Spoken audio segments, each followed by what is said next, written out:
আসসালামু আলাইকুম। এই ভিডিওতে আমরা দেখব উইন্ডোজ পিসিতে কিভাবে অ্যান্ড্রয়েড স্টুডিও ইনস্টল দিতে হয়। তো অ্যান্ড্রয়েড স্টুডিও উইন্ডোজে ইনস্টল দেওয়ার জন্য অ্যাট ফার্স্টে আপনি মেক শিওর হয়ে নেবেন আপনার উইন্ডোজ পিসিতে জাভা ইনস্টল করা আছে কিনা। জাভা যদি ইনস্টল করা না থাকে তাহলে অ্যান্ড্রয়েড স্টুডিও ঠিকমতো রান করবে না বা কাজ করবে না।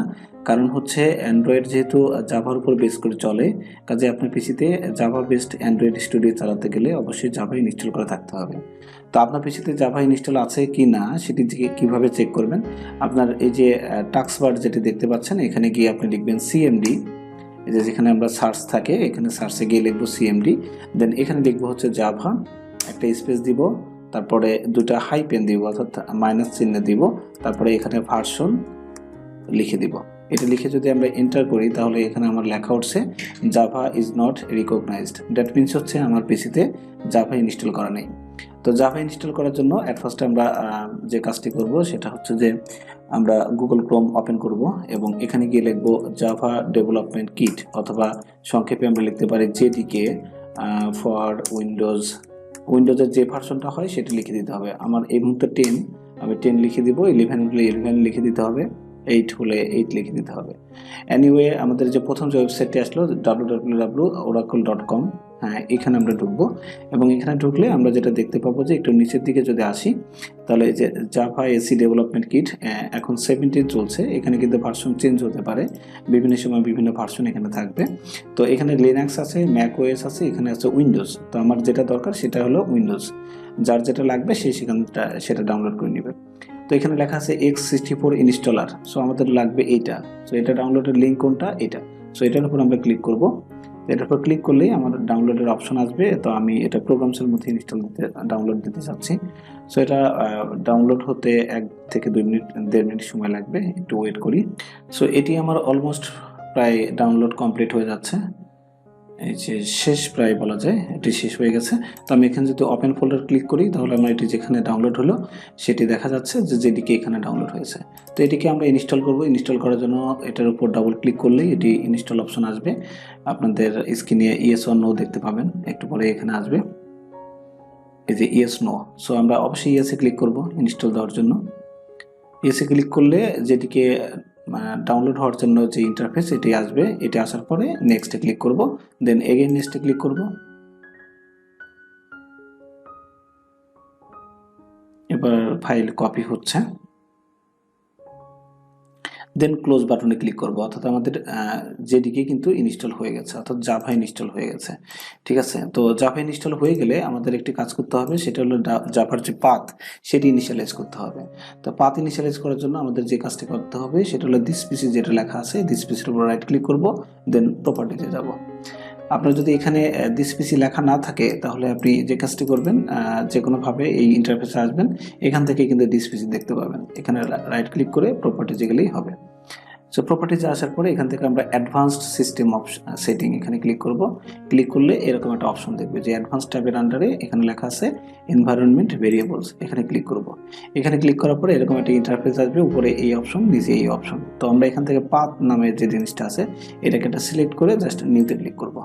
নিউতে ক্লিক করার পর জাভা যে আমাদের যেটি ইনস্টল হয়েছে সেটির হোম পাথটি আসলে কোনটা হবে সেটি আমরা লিখে দেবো, এরকম যে জাভা বড় হাতে লিখবো, জাভা আন্ডারস্কোর হোম, এটি বড় হাতের অক্ষরে লিখে দিব। লিখে দিয়ে এখানে এই পাথটি বসাবো। সো এই পাথটি কোনটা হবে সেটি দেখানোর জন্য আমি যে কাজটি করব, এটা মিনিমাইজ করে দিচ্ছি। আমার জাভা যেখানে ইনস্টল হলো সেখানে আমরা চলে যাব, সি ড্রাইভে যাচ্ছি, দেন প্রোগ্রাম ফাইলসের মধ্যে আমরা দেখতে পাচ্ছি জাভা আছে এবং জাভার মধ্যে যদি ঢুকি জেডিকে, এবং জেডিকের মধ্যে এখানে বিন আছে। ওকে, বিনকে বাদ দিয়েই আমি জাস্ট এইটুকু কপি করবো। এই যে পাথটি এখানে দেখতে পাচ্ছেন, এখানে ক্লিক করলে এটা কপি হয়ে যাবে, রাইট ক্লিক অ্যান্ড কপি হওয়ার পর আমরা এখানে এসে এই পাথটি কন্ট্রোল ভি দিয়ে পেস্ট করে দিলাম। সো ডান, ওকেতে ক্লিক করে দিলাম। সো আমাদের পাথ দেখেন অ্যাড হয়ে গেছে, যে পাথ অ্যাড হয়ে গেছে।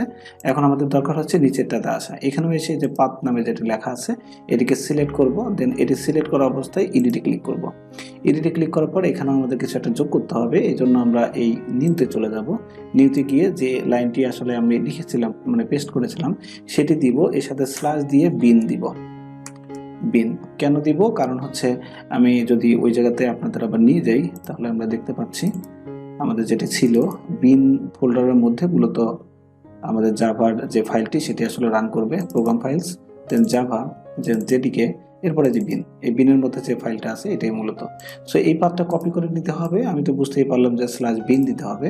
সো আমি আগেরটার সাথে নিলাম, অথবা এটা পুরোটা আমরা কপি করতে পারি, যে এটাকে কপি করব, এটাকে কপি করেও নিতে পারেন, Ctrl+C, দেন এখানে এসে Ctrl+V দিতে হবে। তো আমি আগেরটা যেহেতু কপি করা ছিল এই জন্য /bin আমি লিখে দিয়ে দেন ওকে করে দিলাম।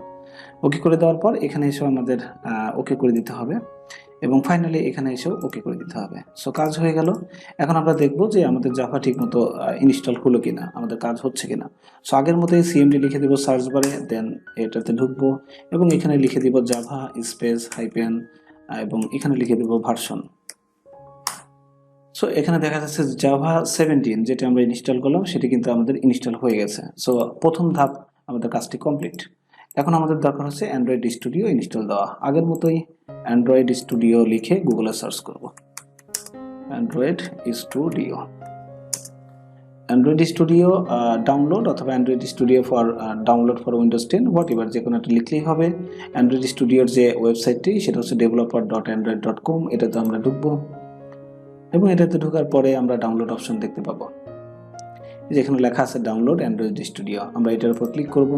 ক্লিক করার পর এখানে একটা টার্মস অ্যান্ড কন্ডিশন আছে, অবশ্যই আমাদের আই অ্যাকসেপ্ট করতে হবে, এবং এখানে ক্লিক করার পর দেন অ্যান্ড্রয়েড স্টুডিও ডাউনলোড, এটার উপর ক্লিক করব।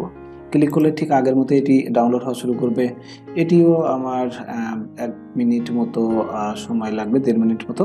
এটি সাইজ হচ্ছে 914.67, অলমোস্ট 915 মেগাবাইট।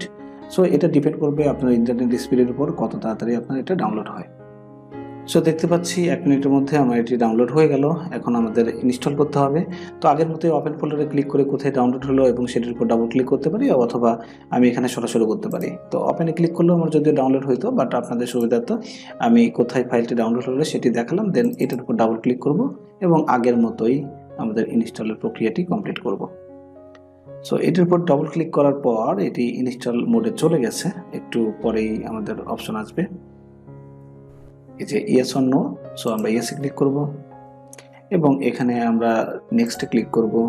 এখানে যা যা আছে তাই থাকবে, এগেইন নেক্সট, এখানেও নেক্সট, বাই ডিফল্ট যে পাতে ইনস্টল হচ্ছে হোক, দেন এগেইন ইনস্টল।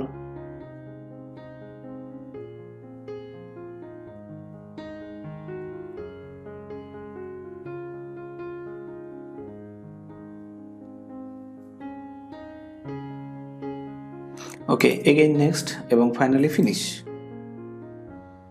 ফিনিশে ক্লিক করার পর ওইখানে যেহেতু টিক চিহ্ন দেওয়া ছিল যে run start Android studio, so আমাদের এরকম একটা অপশন আসবে। এখানে ডু নট ইম্পোর্ট সেটিং বলছে, তো আমরা এটা রেখেই জাস্ট ওকেতে ক্লিক করব, এবং এখানে আমাদের নিচে একটু কিছু হচ্ছে, দেখেন লোড হচ্ছে। লোড হয়ে আরেকটা ইন্টারফেস আসবে, এই যে এখানে send usage status two Google এবং লাস্টে লেখা আছে ডোন্ট সেন্ড। তো আমরা ডোন্ট সেন্ড এই বাটনটিতে ক্লিক করব। ক্লিক করে ফেললাম। এখানে আমাদের বলছে কোটলিন প্লাগইন আপডেট অ্যাভেলেবল, আমরা এটা আপডেটে ক্লিক করে রাখলাম, জাস্ট আপডেটটা হয়ে যাক।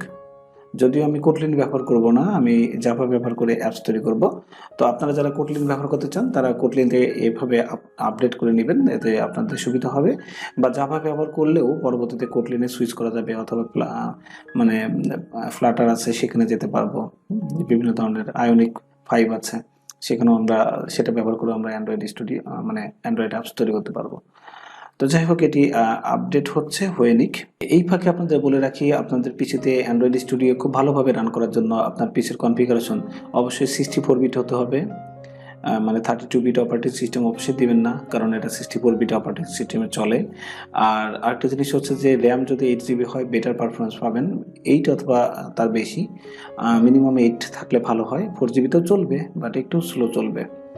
আর আপনার পিসিতে একটি ভালো মানের এসএসডি ডেফিনেটলি লাগানোর দরকার। এখানে আমাদের বলছে যে Android studio and plug in updates, just restart দিতে বলছে। তো আমি রিস্টার্ট এখন দিব না, পরবর্তীতে দিব, দেন নট নাও এখানে ক্লিক করে দিব। এইটি ক্লিক করে দেওয়ার পর এই যে নিচের দিকে আমাদের লেখা আছে নেক্সট, এখানে ক্লিক করব। দেন এখানে আমাদের বলছে স্ট্যান্ডার্ড, ওকে স্ট্যান্ডার্ডই থাকবে। এখানে আমাদের ইন্টারফেস চয়েস করতে হবে, ডার্ক নিব অথবা লাইট নিব। আমি লাইট নিচ্ছি, সাদা কালার পছন্দ। ওকে, এবার আমরা নেক্সট আবার ক্লিক করব। ক্লিক করার পর এখানে দেখেন কিছু জিনিস দেখাচ্ছে। এই যে যতগুলো মেগাবাইট দেখতে পাচ্ছেন এগুলো সবই হচ্ছে ইনস্টল হবে যদি আমরা এই ফিনিশ বাটনে ক্লিক করি। অবশ্যই আমাদের ইনস্টল করতে হবে, কাজে ফিনিশে ক্লিক করব। অ্যান্ড্রয়েড স্টুডিও ইনস্টল দেওয়ার সময় আপনার পিসির কনফিগারেশনের কথা যেটা বলছিলাম, যে মিনিমাম 8 GB র্যাম হলে খুব ভালো পারফরমেন্স পাবেন এবং একটি ভালো মানের এসএসডি, এনভিএমই এসএসডি হলে খুব ভালো হয়। এবং এনভিএমই এসএসডিরও আবার দুইটা প্রকারভেদ আছে, একটা হলো মিডিয়াম এনভিএমই আর একটা হচ্ছে হাই স্পিড এনভিএমই। ট্রাই করবেন যদি মানি প্রবলেম না থাকে তাহলে হাই স্পিড এনভিএমই ইনস্টল দিতে। এবং আপনার পিসি বা মানে আপনার যে ল্যাপটপের কথাই ধরি, আপনার ল্যাপটপ এনভিএমই এসএসডি সাপোর্ট করে কিনা এটি খুব সহজে যাচাই করতে পারবেন।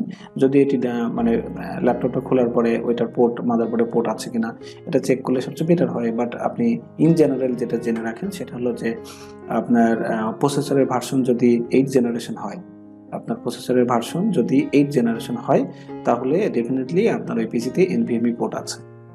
এবং 8 জেনারেশনের নিচে যদি হয় তাহলে আপনার এনভিএমই পোর্ট নেই, সেক্ষেত্রে আপনাকে SATA 3 SSD লাগাতে হবে। SATA 3 SSD আপনি 2500 থেকে 3000 টাকার মধ্যে পেয়ে যাবেন, 128 জিবি বা 120 জিবি। আর এনভিএমই এসএসডি আপনার ওই তো 3000 বা 3500 বা 4000 টাকাও নিতে পারে, 120 বা 28, সেটা ব্র্যান্ড বা কোম্পানি টু কোম্পানি ভ্যারি করে। বাট আপনি যদি বলেন যে ভালো মানের হাই স্পিড এনভিএমই নেবেন তাহলে ডেফিনেটলি স্যামসাংয়ে যেতে পারেন। স্যামসাংয়ের 970 আছে, 990 আছে, এই ব্র্যান্ডগুলো অনেক বেশি বেটার।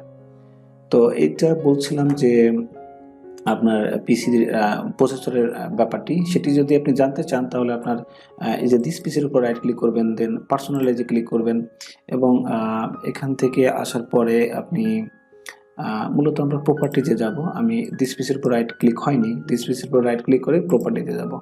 পার্সোনালাইজ না, প্রপার্টিতে গেলে এখানে যে আমি দেখতে পাচ্ছি যে আমার পিসির কনফিগারেশন কোর i7 8 জেনারেশন, মানে 8 দিয়ে যদি কোনো কিছু শুরু থাকে, 85 সামথিং লেখা আছে, 8 দিয়ে শুরু থাকলে বুঝবেন যে আমার পিসির প্রসেসর হচ্ছে 8 জেনারেশন।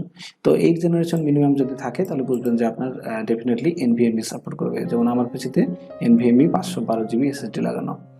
আর র্যামের সংখ্যাও দেখতে পাচ্ছেন। একইভাবে আপনার অপারেটিং সিস্টেম 64 বিট কিনা সেটিও আপনি আসলে দেখতে পাচ্ছেন, এবং আপনার যে প্রসেসর সেটি 64 বিট সাপোর্ট করে কিনা সেটাও দেখতে পাচ্ছেন। অবশ্যই আমার প্রসেসরটি 64 বিটের, যে কারণে আমি 64 বিট অপারেটিং সিস্টেম দিয়েছি। আর 64 বিট অপারেটিং সিস্টেম না দিলে এই 4 জিবির উপরে যে র্যামগুলো আছে সেই র্যামটা কিন্তু ইউজেবল অবস্থায় থাকে না। আপনি 32 বিট দিলে এটি দেখবেন যে 3 পয়েন্ট সামথিং জিবি আসলে ব্যবহার করছে, যদিও আপনার পিছিতে 8 জিবি র্যাম বা তার বেশি র্যাম লাগানো আছে। সো এগুলো মেক শিওর হয়ে নেবেন। আশা করি মাঝখানে এই ইনফরমেশনগুলো জেনে আপনি উপকৃত হলেন। এখন এই যে ডাউনলোডগুলো হচ্ছে এটি কমপ্লিট হওয়া পর্যন্ত আমরা এটা ওয়েট করি এবং পরবর্তী ধাপের জন্য ওয়েট করি বলতে মূলত আমি ওয়েট করছি বা ভিডিওটি পজ করে দিচ্ছি। আপনারা জাস্ট এটি যখন শেষ পর্যায়ে আসে তখনই দেখতে পাবেন। আর একটা বিষয় হলো যে এই মুহূর্তে আপনাদের মেক শিওর হতে হবে যে আপনি পিসির সামনে আছেন বা আপনার পিসি যে 15 মিনিট পর যেটা হয় যে স্লিপ মোডে চলে যায়, এরকম যেন না যায়। সেক্ষেত্রে আপনি টাইমটা বাড়িয়ে নিতে পারেন। আর একটা বিষয় হচ্ছে যে পিসিতে যদি আপনি অন্য কোনো অ্যাক্টিভিটি চালান তাহলে তো পিসিটা স্লিপ মোডে যাবে না। এবং আরও শিওর হতে হবে আপনার পিসি যেন হুট করে বন্ধ না হয়ে যায় অথবা নেট না চলে যায়। হুট করে বন্ধ হয়ে গেলে অথবা নেট চলে গেলে তাহলে যেটা হবে যে আপনি কিন্তু পরবর্তী ধাপে যেতে পারবেন না, আপনাকে আবার শুরু থেকে শুরু করতে হবে। সো এখানে দেখতে পাচ্ছেন যে আমার HAXM ইনস্টলার সোর্স অ্যান্ড্রয়েড এত ওয়ার নট ইনস্টল, মানে এটি ইনস্টল হলো না বিকজ অফ মানে কোনো একটা সমস্যা দেখা দিয়েছে। সমস্যা নিয়ে আমরা এটা ভিতর থেকে ইনস্টল করে নিব। জাস্ট আমি রিট্রাই বাটনে ক্লিক করলাম, দেখে আরেকবার হয় কিনা। আর আমার পিসি কিন্তু একবার রিস্টার্ট চেয়েছিল, আমি রিস্টার্ট দিই নাই। যদি দিয়ে দিতাম তাহলে একটু বেটার হইতো। সাধারণত আমরা যে জেডিকে ইনস্টল দিলাম, জেডিকে ইনস্টল দেওয়ার পর আপনার পিসিটা একটু রিস্টার্ট দিয়ে নেবেন, এতে আপনার পিসিটা আর একটু বেশি কম্পাটিবল হবে অ্যান্ড্রয়েড স্টুডিও রান করার জন্য।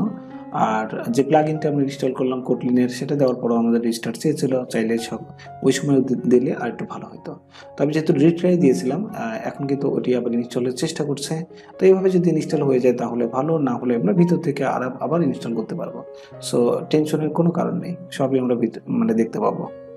দেখতে পাচ্ছেন যে আমার যতগুলো কম্পোনেন্ট ইনস্টল দেওয়া ছিল অ্যান্ড্রয়েড স্টুডিওতে সবগুলো ইনস্টল দিয়েছে এবং আমাদের এই যে এক্সাম এটি ইনস্টল হতে সমস্যা হচ্ছিল আর রিট্রাই বাটনে ক্লিক করার কারণে এটিও কিন্তু সাকসেসফুলি ইনস্টল হয়েছে। তো আপনাদের যদি এই ধরনের প্রবলেম হয় তাহলে রিট্রাই বাটন আসলে অবশ্যই রিট্রাই বাটনে ক্লিক করে এটা ইনস্টল দেওয়ার ট্রাই করবেন, না হলে ভিতর থেকে ইনস্টল করা যায়, আমি সেই অপশনে দেখাবো। তো এখন আমাদের সবকিছু কমপ্লিট যেহেতু হয়ে গেছে আমরা ফিনিশ বাটনে ক্লিক করে দেব।